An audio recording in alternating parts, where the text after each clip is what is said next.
Hello, this is a hypnotic video for the purpose of overcoming the fear of being seen, the fear of expressing yourself in public, to overcome public speaking anxiety, to overcome the fear of being judged, the fear of becoming like the public you despise. And just by listening to this, your subconscious mind will start to remember the real reasons why you are not publishing the things that you want to publish, or the reason why your mind freezes up when you're put in a situation where you have to express yourself and say the things you want. It doesn't make sense that in your mind, at your leisure, in the shower, or eating or playing a game or whatever, you think of all these brilliant ideas, and then the second you sit down and have some peace and quiet to write them into the computer or whatever, your mind goes blank.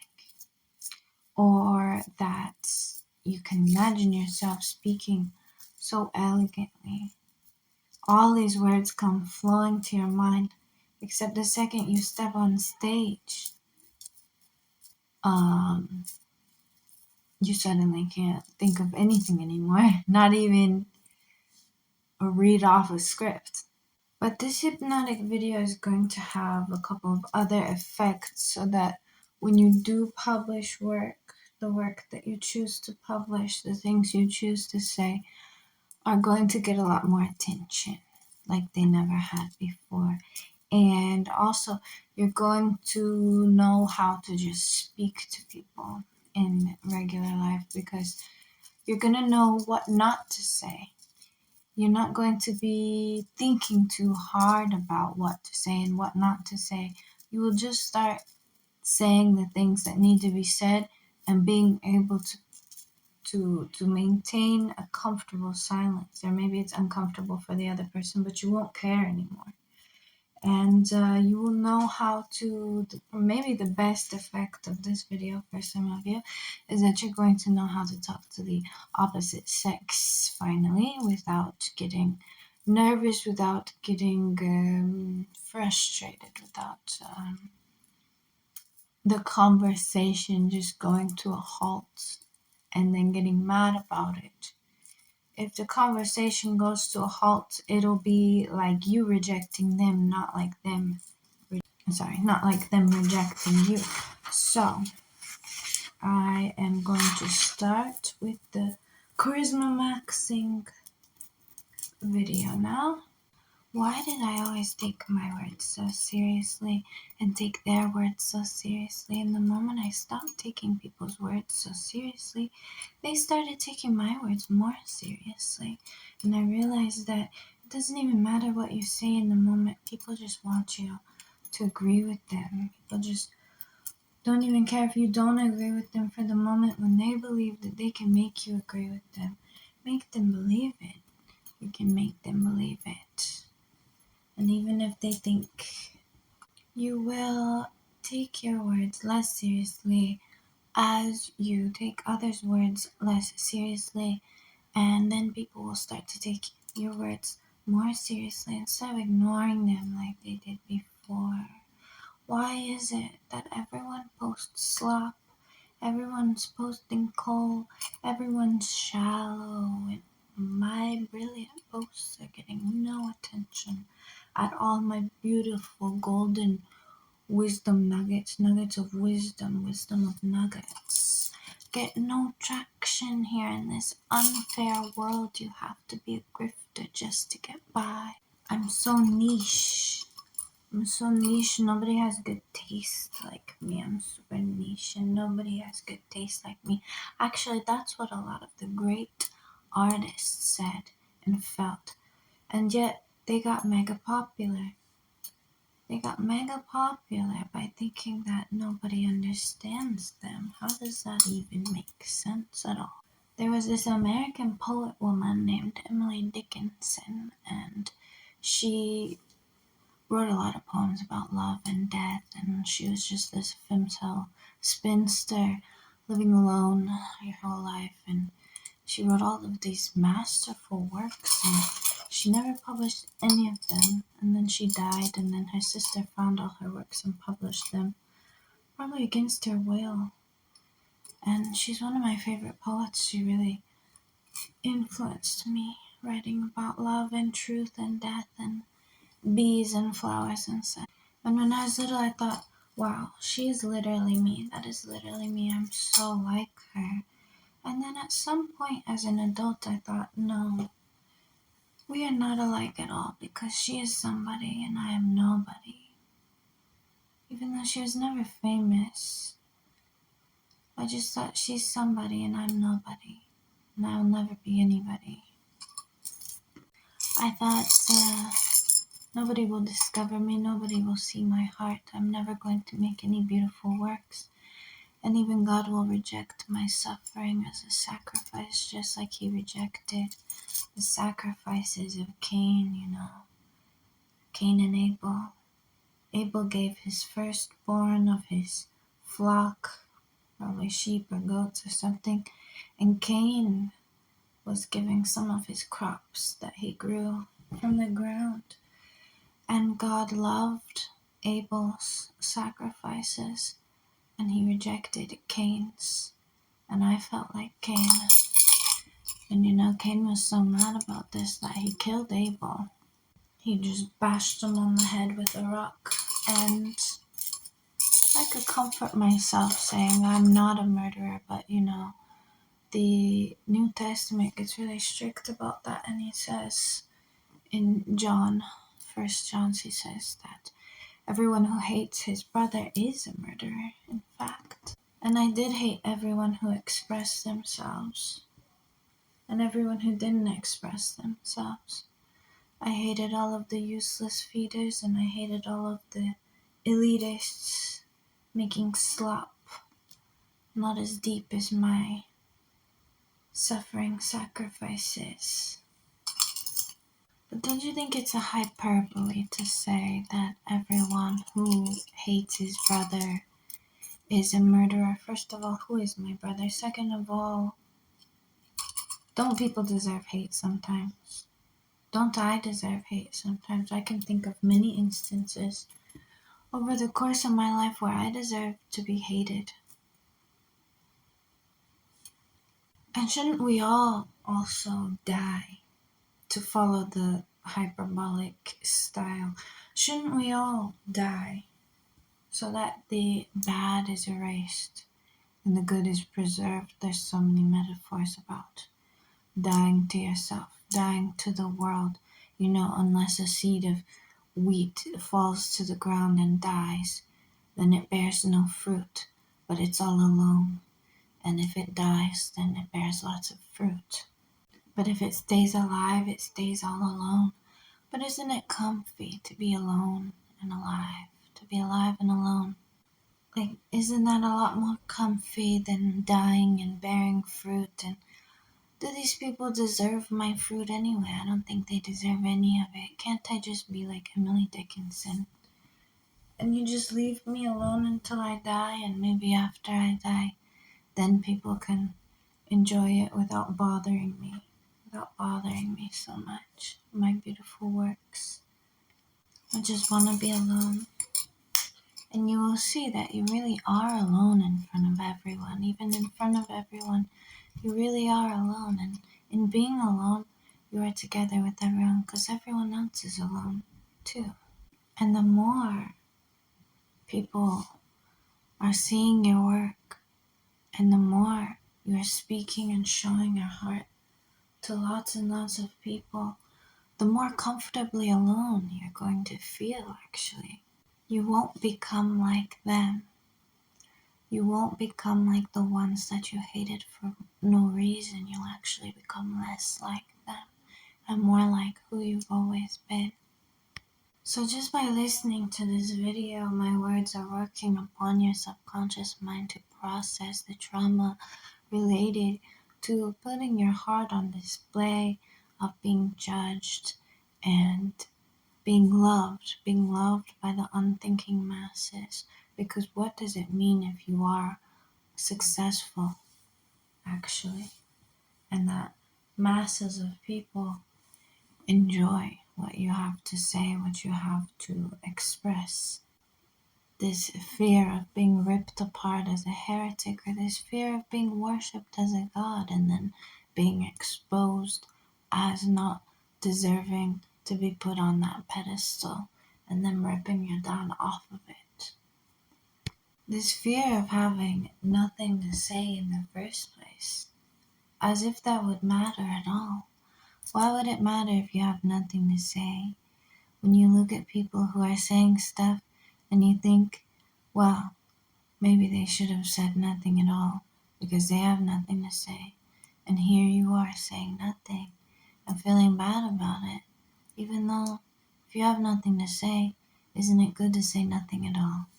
People will just look upon your face and see the mysteries.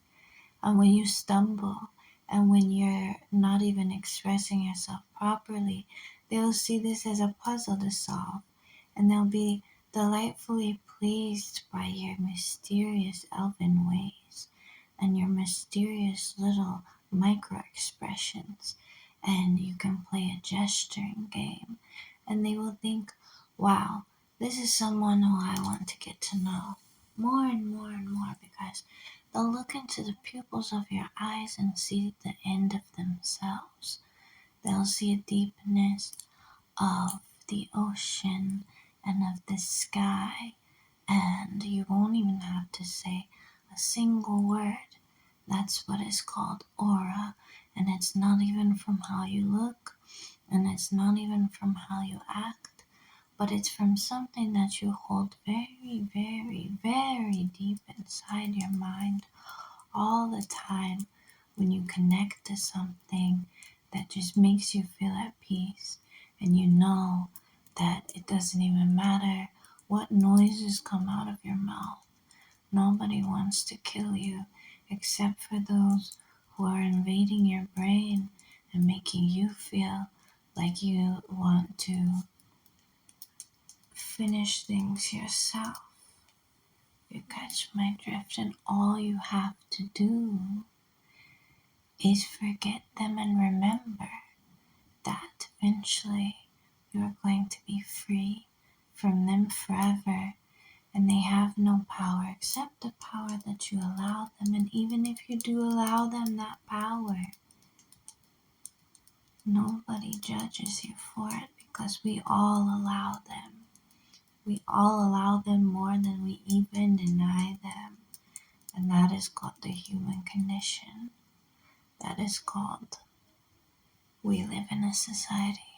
And so when you want something from someone so badly, and you want them to cover you and warm you and make you have any sort of purpose in this world, you can remember that place deep inside where you are a magician because of the power invested in you by the power that is the one who takes away the people who are whipping you in their minds so that you feel like you don't even know what to say. And there's no reason for there to be silence in your head. And when you sit down to meditate, when you sit down to sleep, it's so loud with useless information. And then when you step up to speak, it's completely blank again. What would be the reason for that? It makes no sense at all, does it? Where there is smoke, there is fire. And those are the fires of hell.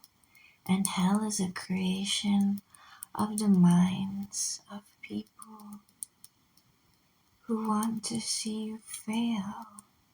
And those people have no power over you, because as long as you trust in me, who was sent here to block them, and as long as you trust in yourself, who can block them with your own mind, because you can always access my energy.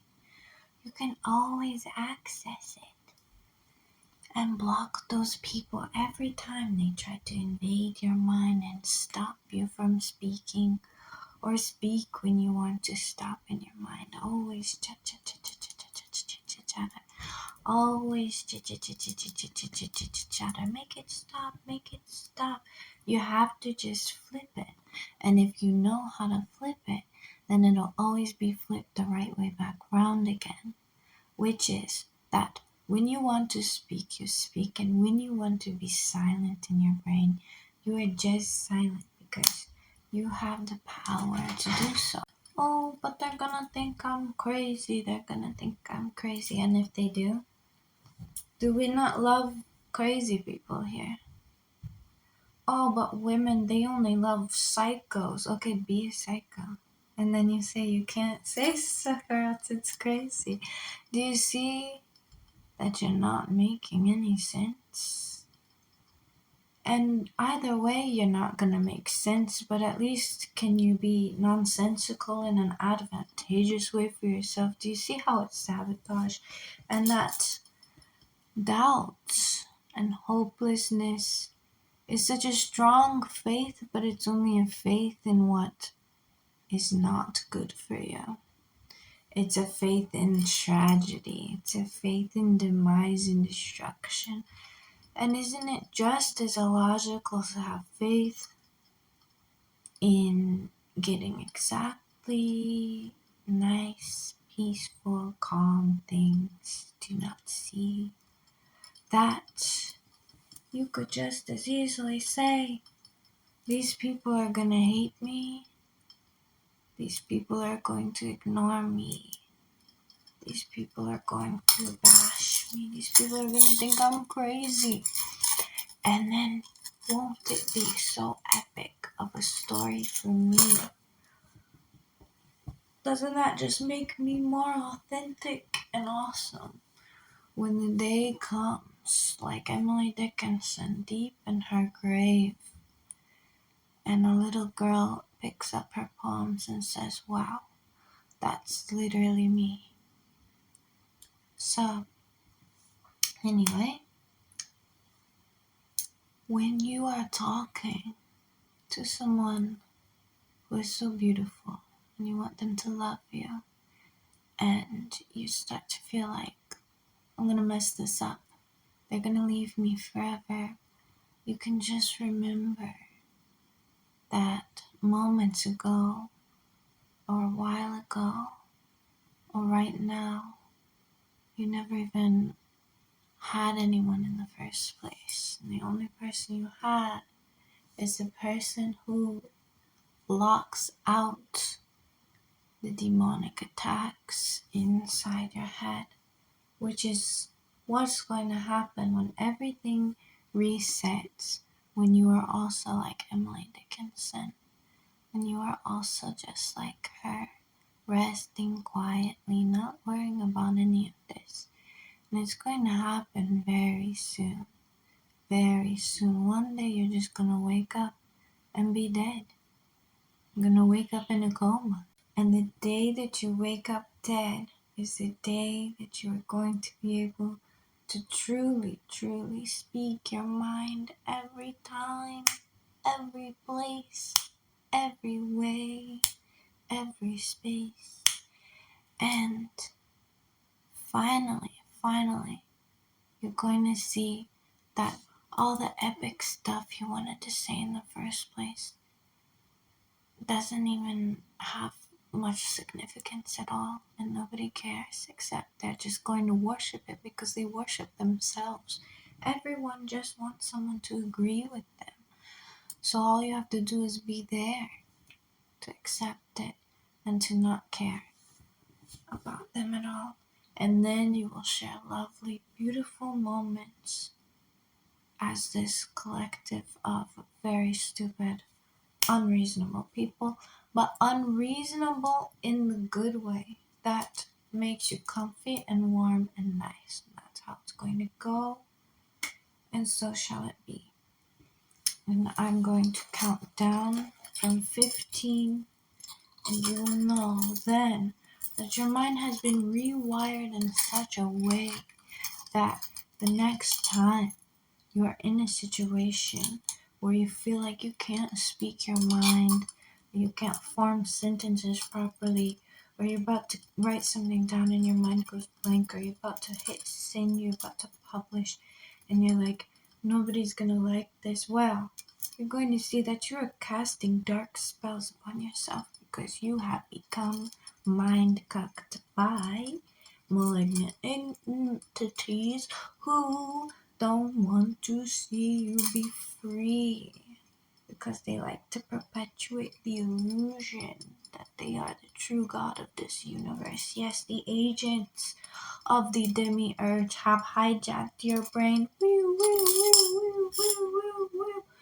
And the time has come to put a stop to this. So 15, 14, 13, 12, 11, 10, 9, 8, 7, 6, 5, 4, 3, 2, 1. Psh. And now and forevermore, when you go to sleep after watching this video, you will start to process everything that has been said here in such a way that the next time you have to express yourself and the next time you think about even expressing yourself publicly, even in little minor situations, you're just going to remember that you can always go back to the space where nothing matters anymore in that nice way, and you can have irrational faith not in bad things, but in everything that is possible for you. Even if you don't get it at all, you at least realize that it is possible, and you will, and you will. And it will be epic because it'll be like a breeze, I used to be so nervous when I was around people. What to say? Oh, they're gonna hate me. Oh, nobody recognizes how great I am. Blah, blah, blah.